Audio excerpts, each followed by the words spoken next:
Gracias a Dios porque estamos aquí para seguir alabando su nombre. Y bueno, pues vamos a continuar con nuestro estudio del libro de Génesis. Les pido por favor me acompañen con sus Biblias al capítulo 14 de Génesis. Y hoy vamos a terminar este capítulo, si el Señor así lo permite. Y yo creo, no sé si recuerdan con las dudas que los dejé la semana pasada, que fue, en primer lugar, cuál era la siguiente prueba para Abraham. Básicamente, Abraham pasaba del sartén al fuego. Tenía un periodo de tranquilidad y luego otra prueba. ¿Por qué? Porque Dios lo estaba forjando. Y aquí es donde estaba yo pensando acerca de una cita que usamos mucho allí esto no lo busquen, nada más se los quiero comentar, en Romanos capítulo 8, versículo 28, ¿no? Y sabemos a los que aman a Dios todas las cosas les ayudan a bien. Esto es a los que conforme a su propósito son llamados. Todos sabemos esa parte, todos sabemos que todo pasa porque Dios nos está formando, pero la cita no se acaba ahí. Continúa en el versículo 29, porque a los que antes conoció también los predestinó.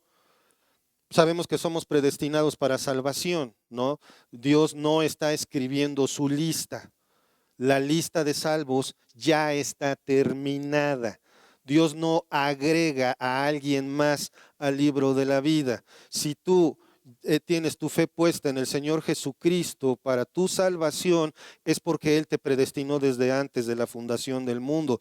Pero observen lo que dice aquí. Les voy a volver a leer. Y sabemos que a los que aman a Dios todas las cosas les ayudan a bien. Esto es a los que conforme a su propósito son llamados, porque a los que antes conoció también los predestinó. ¿Para qué? ¿Para qué son todas estas cosas que nos ayudan a bien? No que nos va a ir bien, como vimos que decía Mark, sino que nos ayudan a bien, para que seamos hechos conforme a la imagen de su Hijo. Todo lo que nos pasa a lo largo de nuestra vida, hermano, no te desanimes. No pienses que todo está mal porque te está lloviendo o granizando o inundando. Todo es para bien. ¿Y cuál es ese bien? Para que seas cada vez más parecido a Cristo. Eso es esperanzador, hermanos. Y es parte de lo que pasa con Abraham aquí.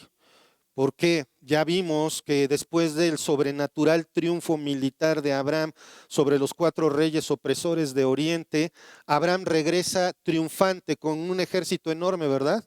No, con un pequeñísimo ejército compuesto por 318 de sus esclavos entrenados en su casa. Y aparte se convirtió en un héroe, ya que no solo rescató a su querido Lot, sino que también rescató más gente y las provisiones robadas al derrotar a Kedorlaomer, ¿se acuerdan? Una victoria por demás es que se podría calificar como imposible, 318 contra 4 ejércitos. Imposible, pero lo imposible es la especialidad de Dios.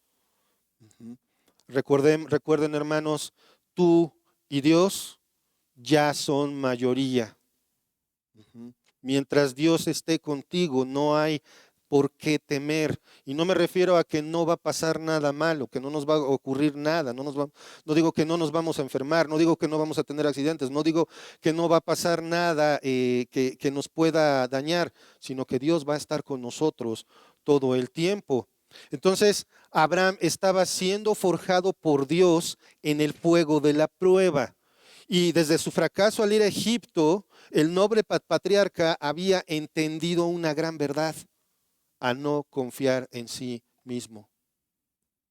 Y yo creo que esa es una de las cosas más peligrosas en el andar cristiano: confiar en mí mismo. Confiar en que yo puedo manejar esta o tal situación, confiar en que yo puedo manejar este o tal pecado. Abraham había entonces aprendido que únicamente podía confiar en Dios. no podía confiar en sí mismo. Por eso triunfó en tan desiguales circunstancias. Si Abraham hubiera tenido la confianza en sí mismo o en sus hombres, al acercarse a la zona o simplemente al saber la cantidad de soldados de Kedorlaomer y el resto de los reyes de Oriente, ¿qué hubiera dicho? No, ¿para qué vamos? Nos van a aplastar. Si los otros 5 reyes no pudieron, ¿recuerdan?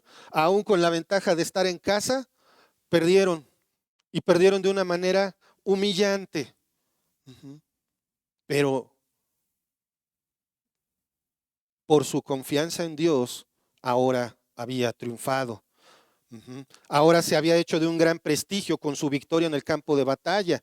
No debemos olvidar que Dios está trabajando con Abraham para formar al hombre que va a cumplir el propósito que el Señor ha establecido para el patriarca. Recuerden, tiene subidas y tiene bajadas, pero esto es porque el propósito de Abraham es enorme: iniciar la historia de la redención. Y hermanos, esta es la importancia de Abraham. Iniciar la historia de la redención. De manera, si es que esto se podría decir, tenemos que ver algo muy importante. Sin Abraham no habría redención, porque todo empezó con Abraham. Por supuesto, Dios llamó a Abraham, pudo escoger a cualquier otro, pero recordemos, con el Señor no hay plan B. Abraham, esa es la importancia de Abraham. Con él inicia la historia de la redención. Es por eso que luego de un gran triunfo que le pertenece a Dios, Abraham, ¿qué tiene que hacer? Tiene que seguir siendo probado, tiene que seguir aprendiendo. Entonces, ¿qué creen que pasa con Abraham después de que viene con su triunfo militar? Otra prueba. Dios está trabajando con él.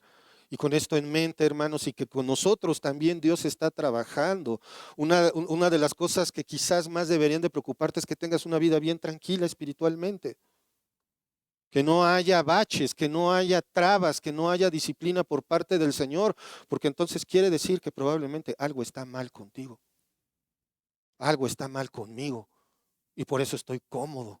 ¿Recuerdan cómo hablamos acerca un poquito de Lot, cómo se acomodó? La semana pasada vimos que ese es un problema también de nosotros los cristianos. Nos sentimos cómodos en el mundo y eso no debe de ser. Entonces, con esto en mente, vamos a orar para poner este tiempo en manos del Señor. Señor, gracias, Padre, por este día. Gracias por tu amor, por tu misericordia. Gracias porque eres bueno, Señor. Gracias porque eres misericordioso. Eres grande, Padre, paciente, abundante en bondad, Señor. Y Padre, gracias porque tú pones tu palabra delante de nosotros para que podamos ver lo que tú quieres de nosotros, Señor. Gracias, Padre, por el ejemplo de Abraham. Y Señor, te ruego por este predicador, Señor, que débil y inútil apenas, Señor. Solamente puedo decir algo bueno a través de tu palabra, Señor. Te ruego, Padre, que seas tú el que nos hable, que tu Santo Espíritu nos muestre lo que hemos de aprender hoy, Señor. Que no se exprese ninguna filosofía personal, Señor, sino únicamente tu palabra. Gracias en el nombre de nuestro Señor Jesucristo. Amén. Muy bien, hermanos, entonces, ¿cómo se recibe a un héroe de guerra? ¿Cómo se recibe a un héroe que acaba de salvar a toda una nación del hambre porque recupera gente, recupera provisiones, recupera todo lo necesario? Pues con un desfile, ¿no? O sea, con vítores, aventando serpentinas o qué sé yo, ¿no? Pero vamos a ver un contraste muy importante y vamos a ver cómo es que Abraham es probado, en qué tiene su confianza. Vamos a ver la prueba de su integridad. Entonces acompáñenme por favor a Génesis 14, versículo 17, después del triunfo de Abraham. Dice: cuando volvía de la derrota de Kedorlaomer y los reyes que con él estaban, salió el rey de Sodoma a recibirlo al valle de Sabe, que es el valle del rey. Como vimos, la estrategia de Abraham rindió frutos, ¿se acuerdan? No solo venció a Kedorlaomer y los reyes confederados, sino que aparte los persiguió hasta acabar con ellos para evitar un contraataque. No tampoco se quedó con que, ay, ya se fueron, ya la hicimos. No, Abraham sabía que tarde o temprano podían regresar y podía repetirse el ataque. Ujú. Entonces, la importancia de Abraham ha crecido tanto que es recibido por uno de los reyes rebeldes. Ustedes pueden recordar el nombre del rey de Sodoma. Está un poquito más atrás. Era el rey Vera. Ujú. Era Vera. Entonces, el rey Vera sale a recibir al patriarca. Hermanos, ya para este entonces ustedes recordarán que es muy probable que Abraham ya fuera muy respetado en donde se había instalado. Ujú. Y su fama ahora estaba creciendo. Quizás hasta fue recibido con una corte que lanzaban vivas, hurras.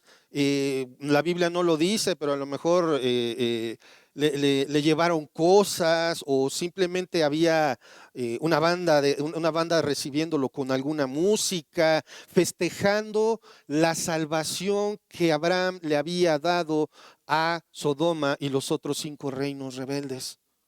Digo 4 porque eran 5, perdón. Ujú. Pero como lo veremos en el versículo 21, con una oferta también, habían llegado con una oferta de premio tremendamente tentadora. Y digo, ¿acaso no se lo merecía Abraham? Digo, una recompensa por haber tenido ese triunfo militar. Pero ahorita, más adelante vamos a ir a eso. Ahora, el primer personaje que recibe a Abraham es el rey Vera, que lo recibe en el valle de Sabe. Nosotros lo vemos ahí otra vez, versículo 17. Cuando volvía de la derrota de Kedorlaomer y de los reyes que con él estaban, salió el rey de Sodoma, primer personaje importante que lo recibe, a recibirlo al valle de Sabe, que es el valle del rey. Es muy probable que este sea el valle de Cedrón, ese valle que está muy cerca de Jerusalén. Ahora, la prueba apenas se está formando. El escenario de la nueva prueba para Abraham apenas se está formando, ya que no solamente es recibido por el rey de Sodoma, sino que también aparece uno de los personajes más enigmáticos de la Biblia. Y este era el segundo tema el cual quise dejarlos con alguna duda, con interés. Versículo 18. Entonces, Melquisedec, rey de Salem y sacerdote del Dios Altísimo, sacó pan y vino. Una pausa aquí. Nos vamos a detener, pese a que no es la enseñanza principal de este mensaje, nos vamos a detener un momento para analizar a este personaje. Es muy, muy importante porque aparece Melquisedec, rey sacerdote de Salem. Ujú. Tenemos muy poca información de Melquisedec en la Biblia y por eso debemos estudiarlo con mucho cuidado. ¿Saben por qué? Porque se han fundado supuestos ministerios y hasta sectas en base a la imaginación de algunos que creen que las fantasías pueden reemplazar a las Sagradas Escrituras. De hecho, por ahí, para justificar que Jesús es mujer, hay una secta que dice que su principal profetisa, si se le puede llamar así, es Melquisedec Lisbeth y que ella es Jesús encarnado por el asunto de Melquisedec. Y vamos a analizarlo porque es bien importante, porque de verdad causa mucha confusión y muchas fantasías. Aparte de esta aparición que vemos aquí en Génesis, solamente se le menciona a Melquisedec en el Salmo 110 y se le menciona 4 ocasiones en Hebreos 7 y es todo. Pero no sabemos gran cosa de él. Ahora, ¿quién era Melquisedec? Bueno, para empezar, rey sacerdote. Ahorita vamos a confirmar su posición y su oficio. Ahora, ¿qué era? Porque él sale y adquiere una importancia, una trascendencia muy grande a partir de su aparición. Tan es así que vamos a ver más adelante que precisamente en Hebreos se nombra al Señor Jesucristo como sacerdote según el orden de Melquisedec. ¡Wow! Entonces la orden de Melquisedec debe de ser una orden de sacerdotes fantásticos que vuelan y tienen superpoderes. No, no, no, no, no. Dejemos lo de orden como línea. Solamente una línea.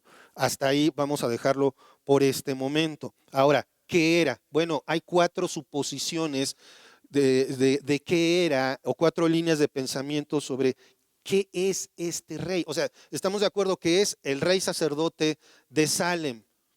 Ahorita vamos a ahondar un poquito más en eso. Pero hay 4 posiciones. Es uno, que es un ser angelical. Otra, que es una teofanía. Otra, que se trataba de Sem, el hijo de Noé. Y la cuarta es que es un tipo de Cristo. Las primeras 3 son muy difíciles de sostener, sobre todo la tercera, ser Sem, el hijo de Noé. Es por esto que por la evidencia bíblica nos vamos a ir por la cuarta, un tipo y sombra de Cristo. Ahora, ¿qué es un tipo de Cristo? Es algo que se nos presenta, o alguien que se nos presenta en las Escrituras y tiene las características de nuestro Señor. Por ejemplo, Jonás. Jonás, que viajó en pez. ¿Cuántos días estuvo en el vientre del pez? 3 días. Fue arrojado del barco, estuvo 3 días en el vientre del pez y luego fue regurgitado elegantemente en la playa.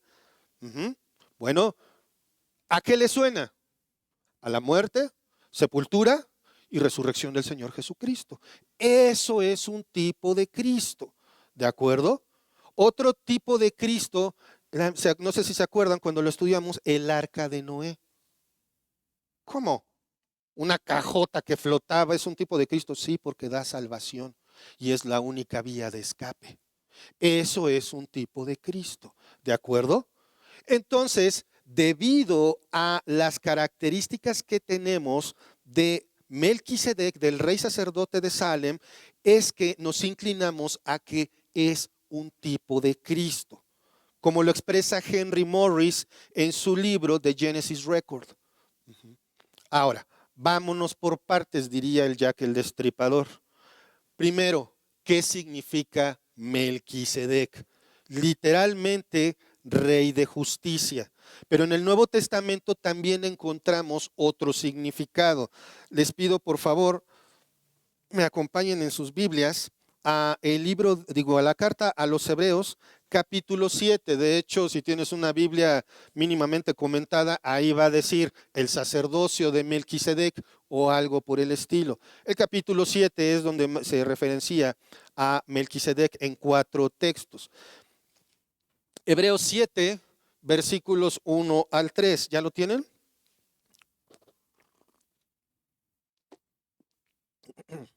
Dice así la palabra del Señor. Porque este Melquisedec, rey de Salem, sacerdote del Dios Altísimo, que salió a recibir a Abraham, que volvía de la derrota de los reyes, y le bendijo, a quien asimismo dio a Abraham los diezmos de todo, cuyo nombre significa primeramente rey de justicia y también rey de Salem, esto es, rey de paz, sin padre, sin madre, sin genealogía, que no tiene principio de días ni fin de vida, sino hecho semejante al Hijo de Dios, permanece sacerdote para siempre. Una aclaración, los primeros 2 versículos se refieren al personaje histórico que estamos viendo ahorita. El versículo 3 se refiere al Señor Jesucristo. Ya tendremos la oportunidad de profundizar en esto, pero quiero que centremos nuestra atención en Hebreos 7:2. Observen lo que dice. A quien asimismo dio a Abraham los diezmos de todo, cuyo nombre significa primeramente rey de justicia y también rey de Salem, esto es, rey de paz. Esto nos lleva, si quieren regresar al versículo 18 de Génesis 14, nos lleva a la segunda parte del versículo 18, rey de Salem, o literalmente, rey de paz. Ahora, rey de justicia, rey de paz, ¿a qué le suena? Al Señor Jesucristo. Es su descripción. Estos 2 significados definitivamente nos llevan a pensar esto, pero ojo, no es suficiente para afirmar que Melquisedec sea tipo y sombra de Jesús. que es el príncipe de paz. No es suficiente, necesitamos más evidencia y obviamente esto solamente lo vamos a encontrar en las Escrituras. Entonces, hermanos, vamos a observar el Salmo. Acompáñenme por favor a Salmos capítulo 110, Salmo 110, versículo 4.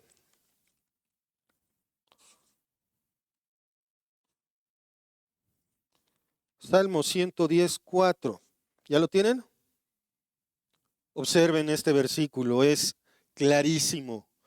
Juró Jehová y no se arrepentirá. O sea, no va a cambiar de opinión respecto a esto. Tú eres sacerdote para siempre, según el orden de Melquisedec. Este salmo está hablando de cómo Dios le va a dar dominio al rey, pero no se está refiriendo a David. Si bien este es un salmo que escribió David, el Salmo 110 está hablando de el Mesías, el rey permanente de Israel. Ahora, rey permanente. ¿Algún humano puede estar reinando permanentemente o sin cambio en el tiempo? No. Durarán el tiempo de vida que Dios les dé en el trono, pero tarde o temprano van a morir. Ahora, dice, juró Jehová y no se arrepentirá. Tú eres sacerdote para siempre. Estamos hablando entonces ya de un rey sacerdote, el rey sacerdote eterno de Israel. Ese es el orden de Melquisedec, un sacerdocio superior al de Aarón. Porque aquí, en este tiempo, como lo estamos viendo en Génesis 14, todavía no existen las 12 tribus de Israel. Todavía no está la ley.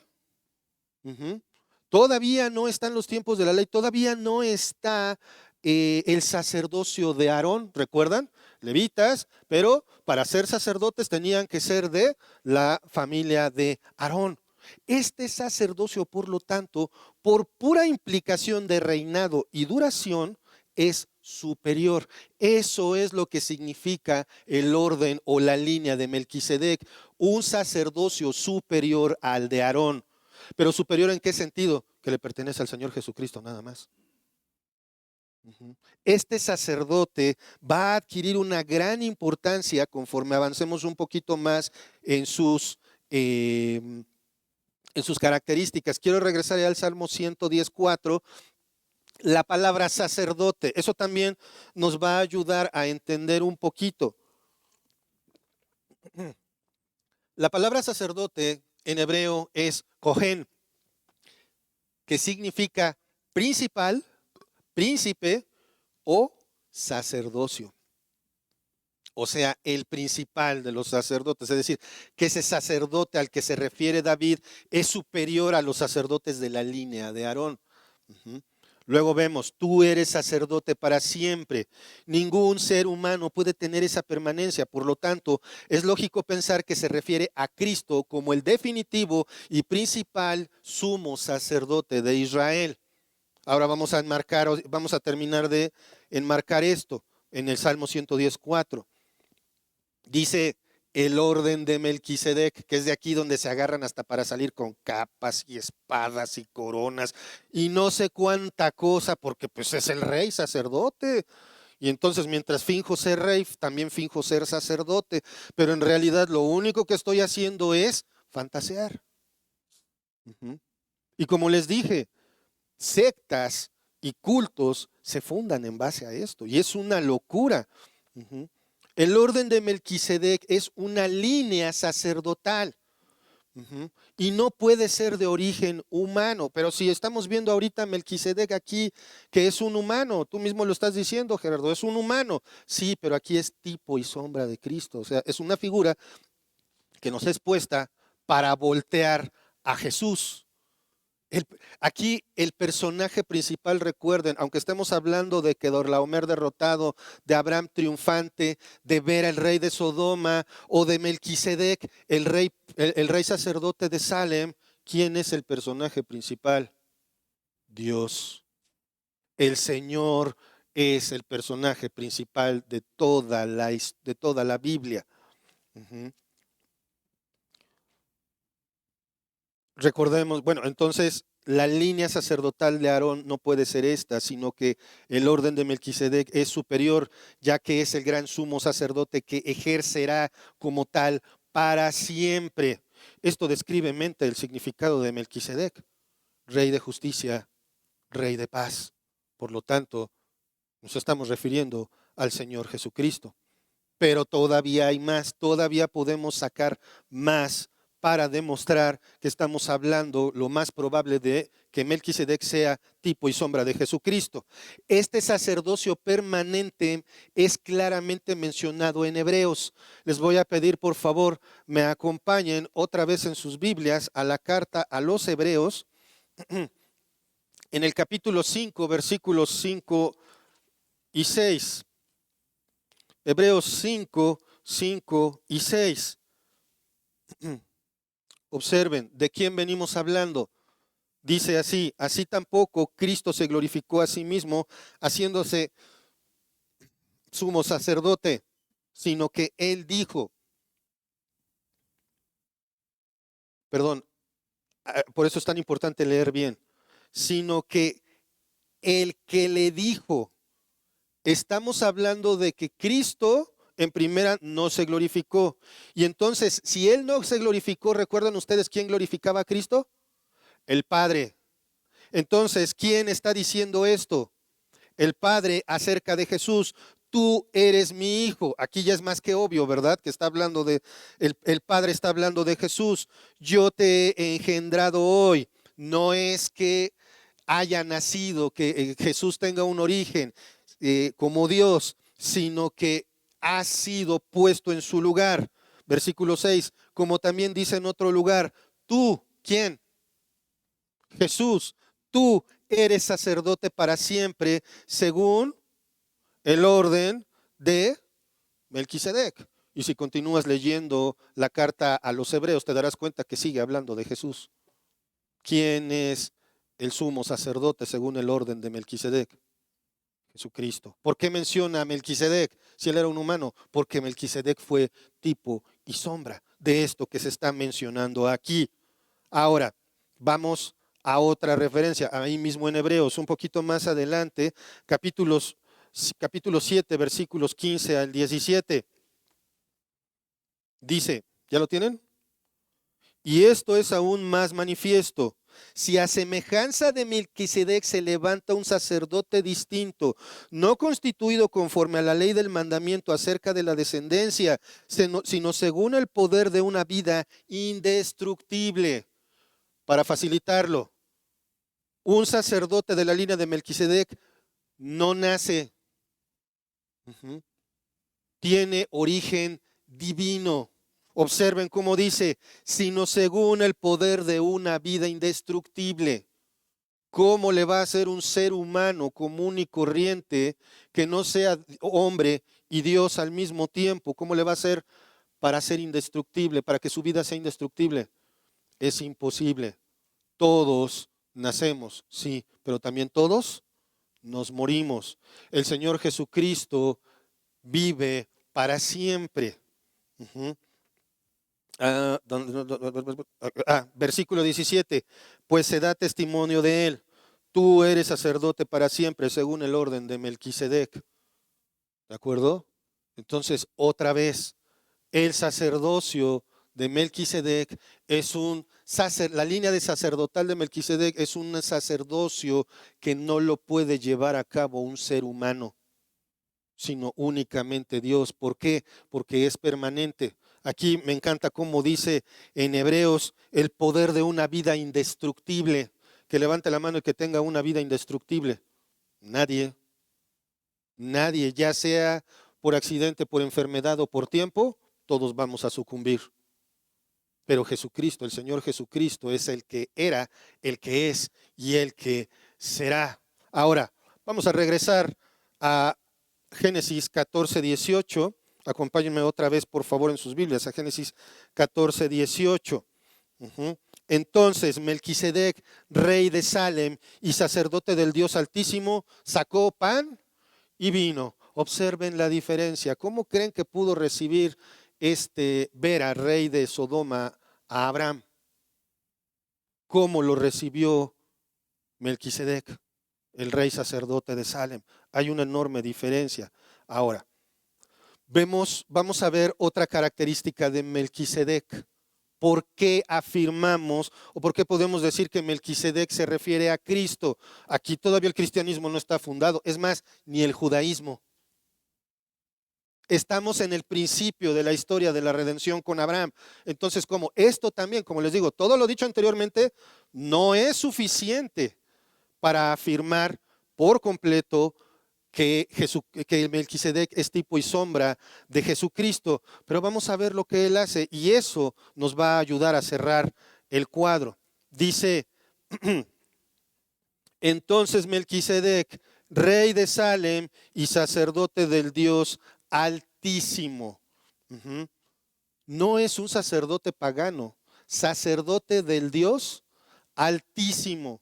No es un sacerdote pagano. Moisés está refiriéndose aquí.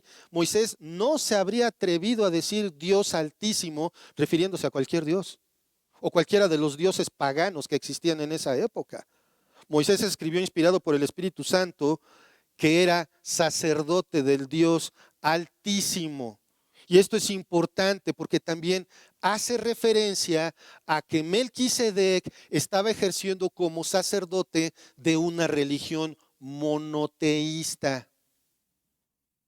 Y las únicas religiones hoy día monoteístas están fundadas precisamente sobre la base de Abraham. Entiéndase el cristianismo, el judaísmo y hasta el islam, porque es monoteísta. Históricamente hablando. Reconoce entonces que esto es lógico pensar que se refiere a quién. ¿Es un sacerdote de quién? De nuestro Señor. Se refiere a Cristo. Melquisedec es una figura de Cristo como el definitivo y principal sacerdote de Israel. Ahora continúa el versículo.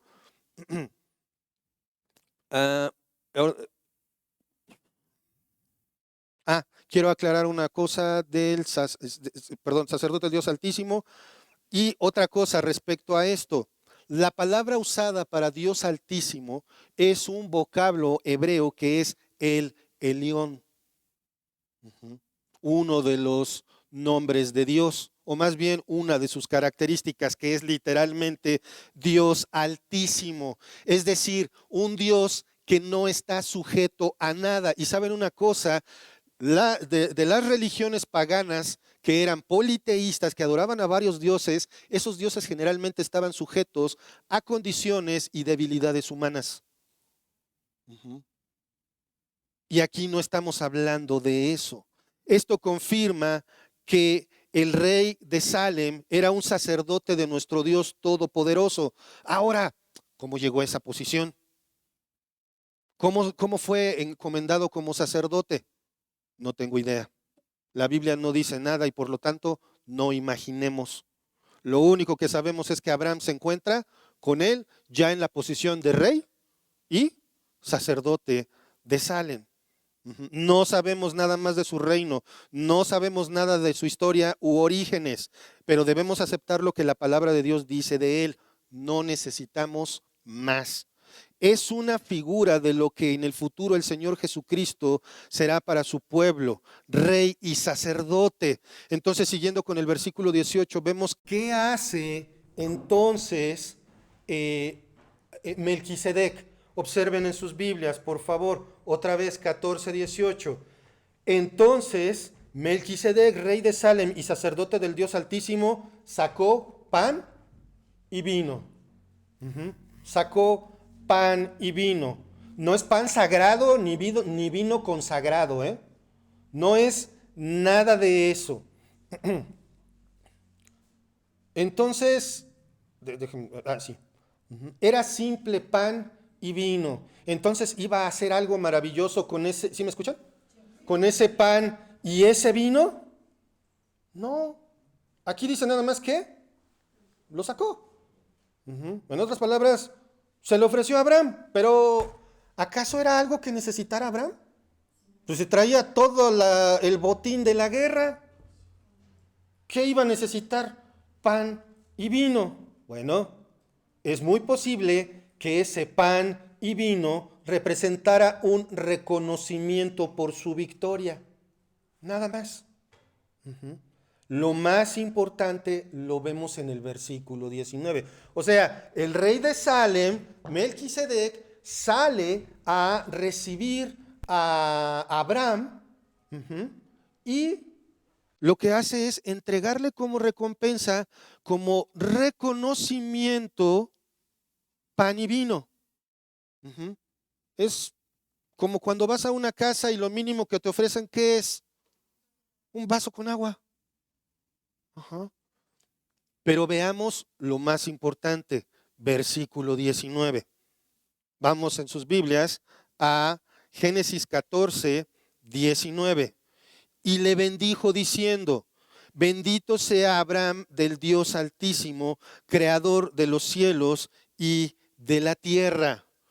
¿Qué dijimos? ¿Qué vemos en el versículo 18? ¿Qué es Abraham? Rey sacerdote. Como rey sale a recibir a Abraham. Como sacerdote, ¿qué es lo que hace? Bendecirlo. Lo bendice. Pero no solamente bendice a Abraham, sino también bendice a Dios, como lo vemos en el siguiente versículo. Ahora, observen lo que dice. ¿Cuál es la bendición para Abraham?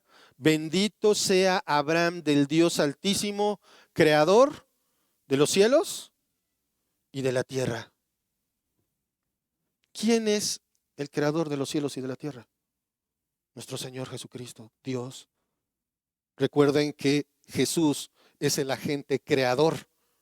Lo vemos nosotros ahí en el primer capítulo de Génesis. Eso es lo importante. Esta descripción solo puede ser de nuestro Señor, el Dios que Abraham adoraba. ¿Cómo se conectó el culto de Abraham con el culto de Melquisedec? No tenemos ni la más remota idea. Una pausa.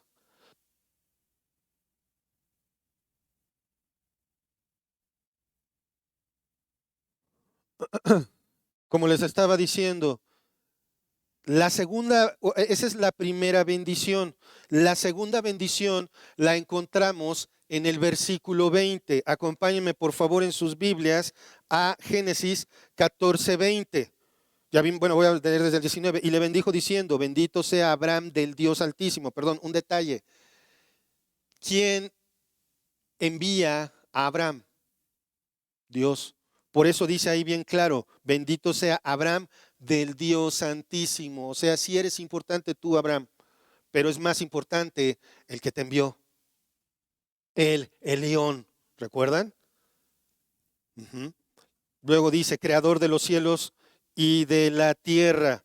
Y bendito sea el Dios Altísimo, que entregó a tus enemigos en tu mano y le dio a Abraham los diezmos de todo. Bendito sea el Dios Altísimo. Otra vez, Melquisedec bendice a el Elión, el Dios Altísimo, el Dios que adoramos, el Todopoderoso.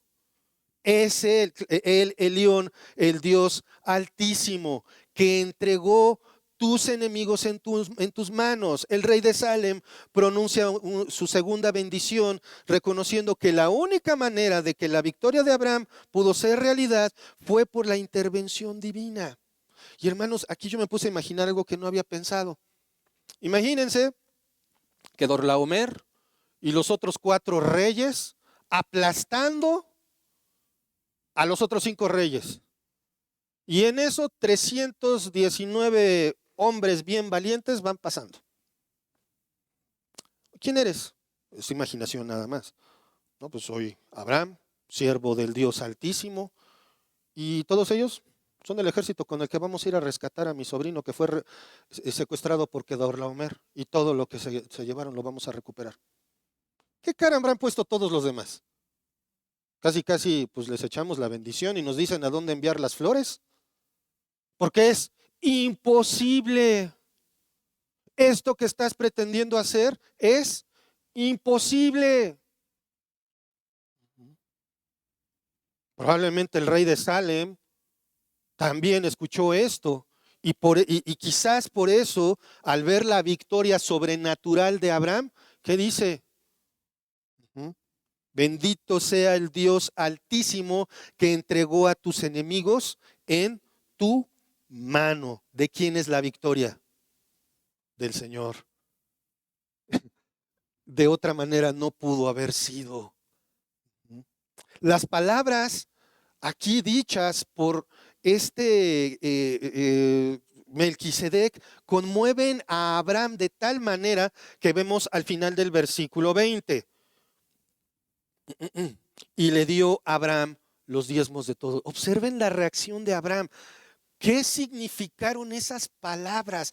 Básicamente le está diciendo, Abraham, tú eres de Dios, y Abraham, Dios está contigo, y está tan claramente contigo que en esta batalla imposible triunfaste. Y como lo dije la semana pasada, ni una baja del lado de Abraham. Porque si no, la Biblia lo diría. Ni una baja de los 318 de Abraham. Esto es, imaginen a Abraham, aquel que estaba siendo construido por Dios en base a sus fracasos, en base al aprendizaje, en base a sus correctas decisiones dependiendo de Dios, en base a su valentía por depender de Dios, en base a estar siendo renovado por Dios después de haber fracasado. Imagínense cómo se sintió de escuchar esta bendición. Dios, tú eres de Dios y Dios está contigo. Y hermanos, no debemos de buscar más reconocimiento que ese. Nuevamente, si Dios está contigo, ¿quién contra ti? Dios y tú es mayoría.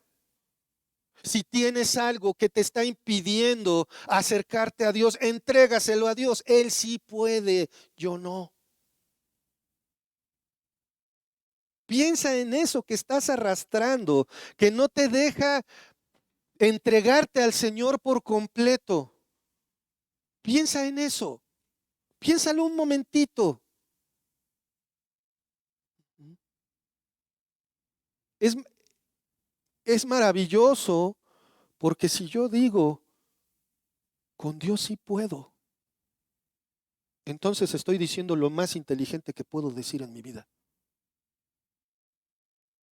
Porque si digo, yo puedo, tarde o temprano, vas a caer. Tarde o temprano. Voy a fallar. Tarde o temprano me voy a equivocar.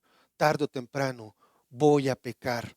Tarde o temprano voy a dudar. ¿Se dan cuenta de por qué Abraham reacciona como reacciona? Ahorita yo podría agarrar y decirme, ¿ya vieron? Se tienen que caer con el diezmo. Y de todo. Porque lo dice la Biblia, sí o no. Literalmente lo dice. Pero aquí no dice que todos deben de entregar diezmo de todo. Ojo, esto ya lo hablamos con la ofrenda. Pero este texto es usado para engañar y condicionar y forzar a los hermanos a que den el diezmo de todo. O sea, tengo una casa, tienes que dar el diezmo de lo que vale esa casa. Tengo un coche, tienes que dar el diezmo del coche. Tengo mi salario, tienes que dar el diezmo del salario. Ojo, hermanos, una cosa es ofrendar, porque Dios ama al dador alegre, y otra cosa es ordeñarlos a la fuerza, hacer mercadería de ustedes. La reacción de Abraham es natural y es única. No volvemos a ver a Abraham regresando con Melquisedec para darle otro diezmo. No. Gerardo, ¿cómo me lo reclaman esto ciertas personas que no les agrada ni la Biblia ni la iglesia? ¿Cómo se atreven a pedir dinero? Y entonces, ¿cómo le hacemos para seguir adelante con las actividades de la iglesia? Como lo dije cuando hablamos de la ofrenda, ustedes me dan de comer a mí. ¿Pero qué me corresponde a mí? Enseñarles la palabra. ¿Me explico? No es de a gratis. Y no es en base a que cáiganse con el diezmo. Es en base a lo que dice la Escritura. Y es importante, hermanos, y aquí quiero hacer una pausa. ¿Se imaginan que nos tengamos que ir de este terreno? ¿Saben cuánto dinero vamos a necesitar? No para comprar otro. No estoy hablando de comprar otro, nada más para la renta del nuevo lugar, por ejemplo.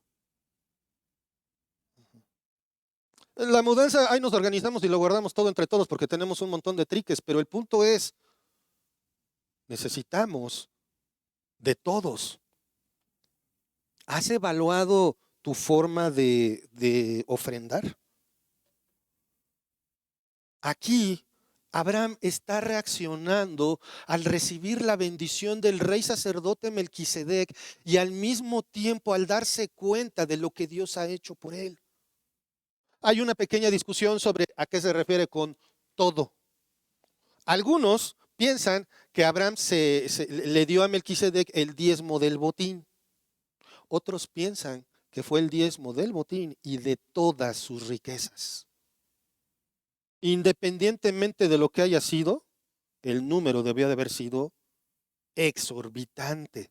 Pero no es tampoco el hecho de lo que él haya dado en especie o dinero, sino su devoción a Dios. Había dudado de que lo podía mantener alimentado en una zona con hambre en la tierra de Canaán, en la tierra que le prometió. Y huyó a Egipto. ¿Para qué? Para regarla y regarla y regarla. Pero después, ¿qué hace? Se arrepiente y en lugar de correr de Dios, corre hacia Dios. Y eso hace que empiece a ser el hombre que Dios quiere. Y hermanos, esto es lo que nos debe motivar.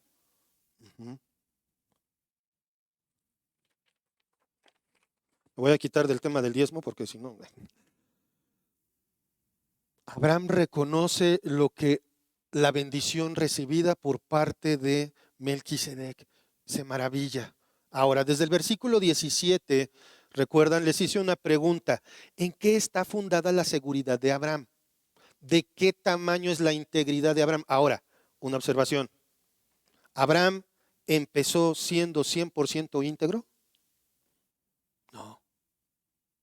Esta integridad que está a punto de ser desafiada fue formada por Dios en base a aciertos y fracasos.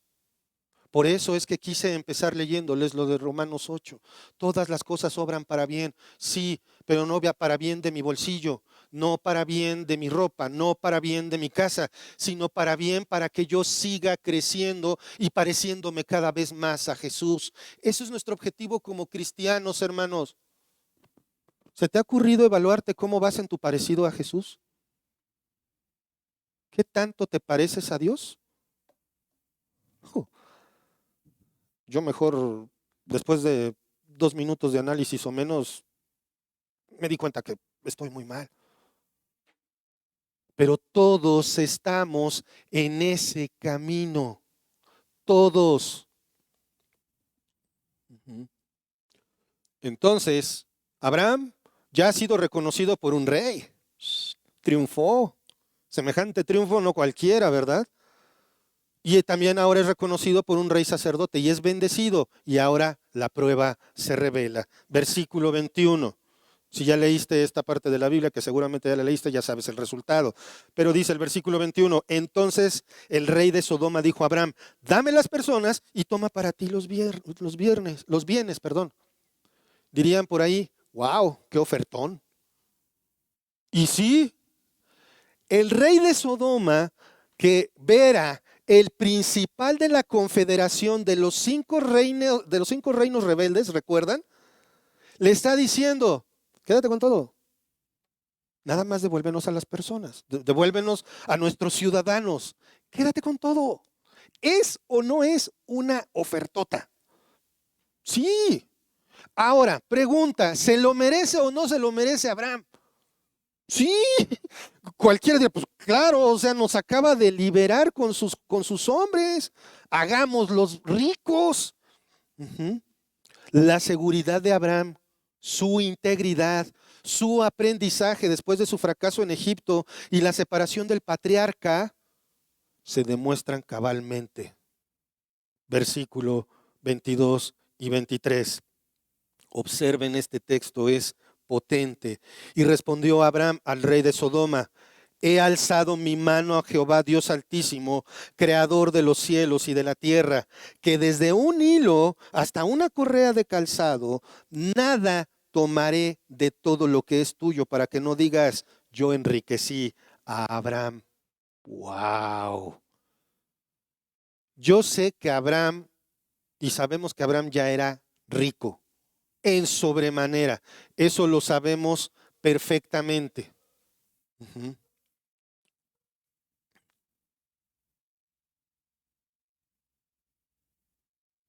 Pero veamos cómo la respuesta es contundente. Y saben, la palabra contundente quiere decir que es como cuando eres golpeado por algo sólido. Es una respuesta dura, es una respuesta fuerte, una respuesta llena de carácter.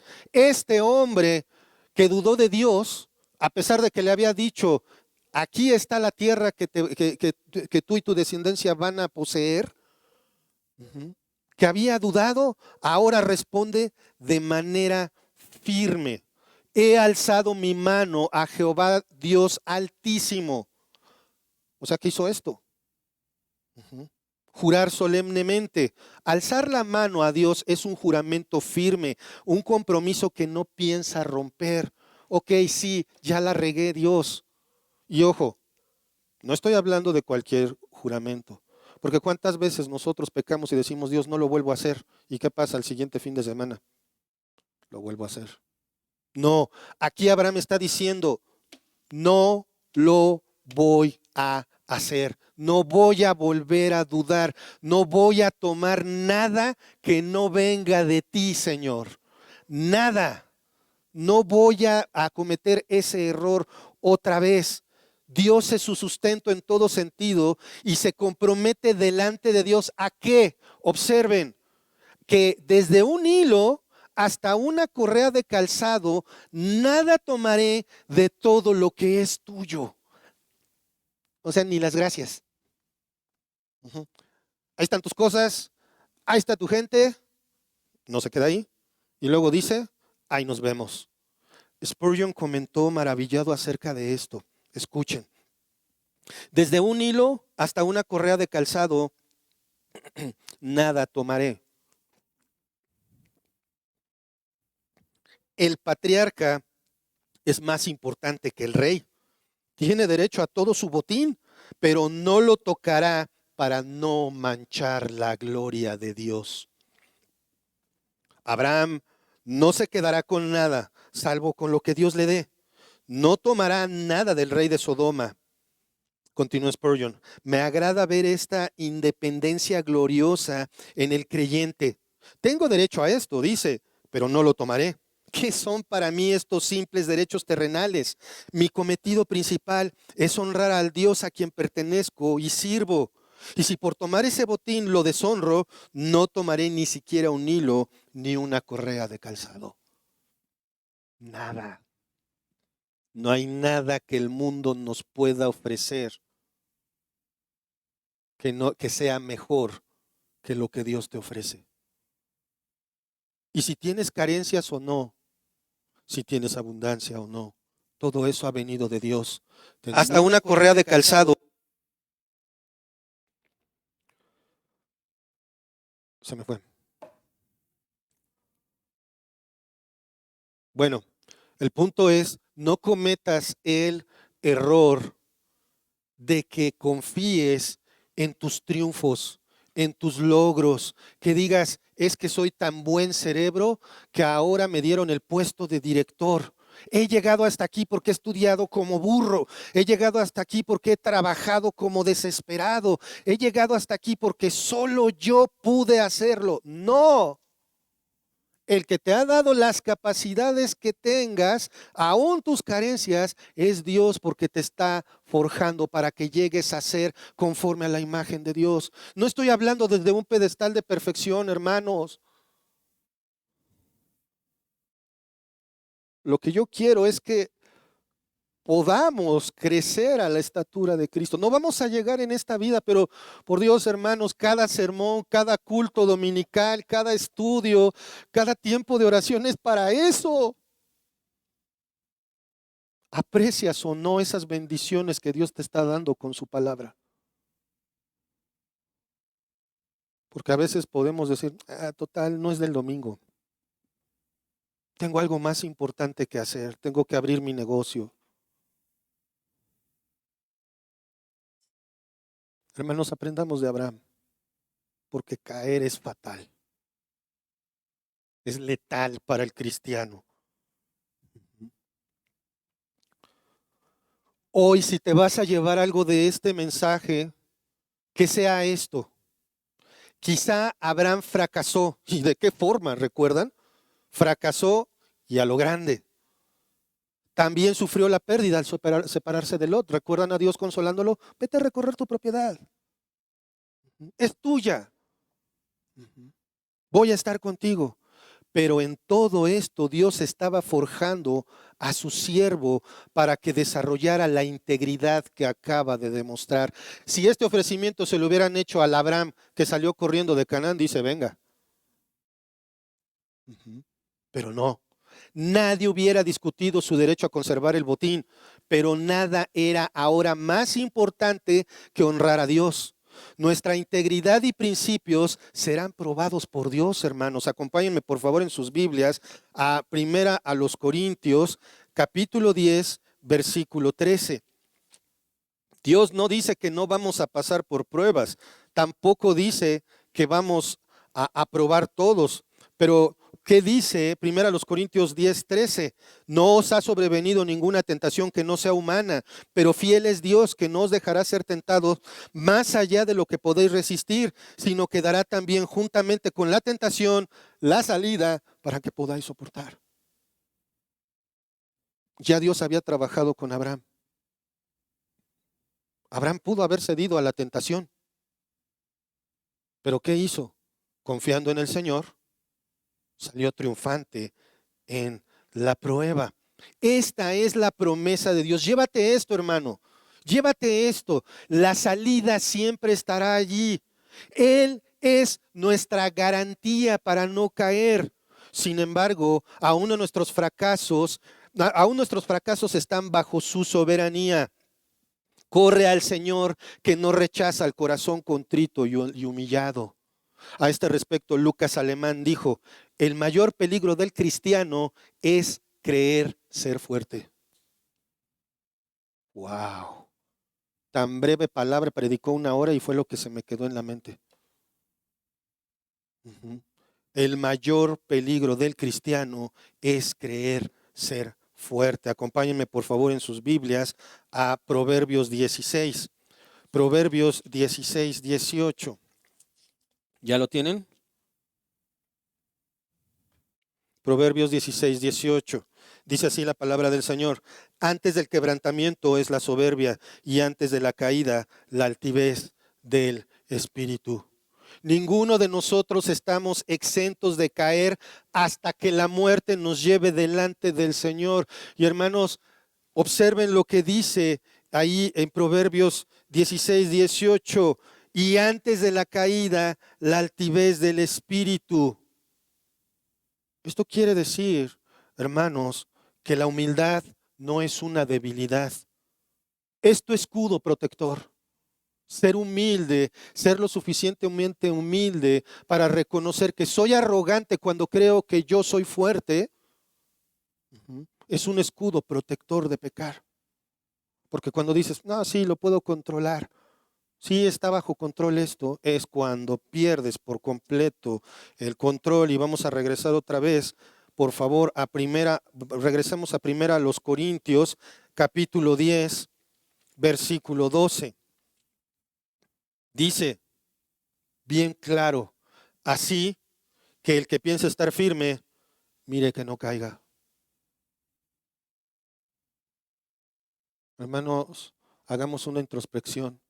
¿Cómo estamos delante de Dios? ¿Estoy firme? ¿Me creo firme que yo las puedo todas? ¿O soy lo suficientemente humilde para reconocer, Señor, te necesito con urgencia o voy a fracasar? Versículo 24. La respuesta de Abraham es maravillosa. No voy a tomar nada. Yo. ¿De acuerdo? Yo. Versículo 24 para terminar el capítulo 14 de Génesis. Vamos desde el 23, que desde un hilo hasta una correa de calzado, nada tomaré de lo que es tuyo, para que no digas, yo enriquecí a Abraham. La gloria para Dios sobre la riqueza de Abraham. Eso es lo que está diciendo Abraham. Excepto solamente lo que comieron los jóvenes y la parte de los varones que fueron conmigo, Aner, Escol y Mamre, los cuales tomarán su parte. Acerca de esto, Evis Carballosa comenta, la renuncia de Abraham de algún beneficio derivado de la victoria sobre los reyes de Mesopotamia no incluía a los demás participantes. Tanto la comida de los jóvenes como la parte de los aliados de Abraham estaban exentas del compromiso hecho delante de Dios por el patriarca. Abraham no forzó su fe en las otras personas, de modo que Aner, Escol y Mamre podían tomar su parte del botín. Abraham demostró su fe en Jehová cuando limpia y generosamente actúa hacia sus acompañantes en aquella campaña bélica. Todo esto demuestra que su confianza estaba ahora en Dios y no en los hombres. Esto es maravilloso. Como lo dijimos, tenía el derecho, sí, pero renunció a él. Ya había aprendido a renunciar también, ¿recuerdan con Lot?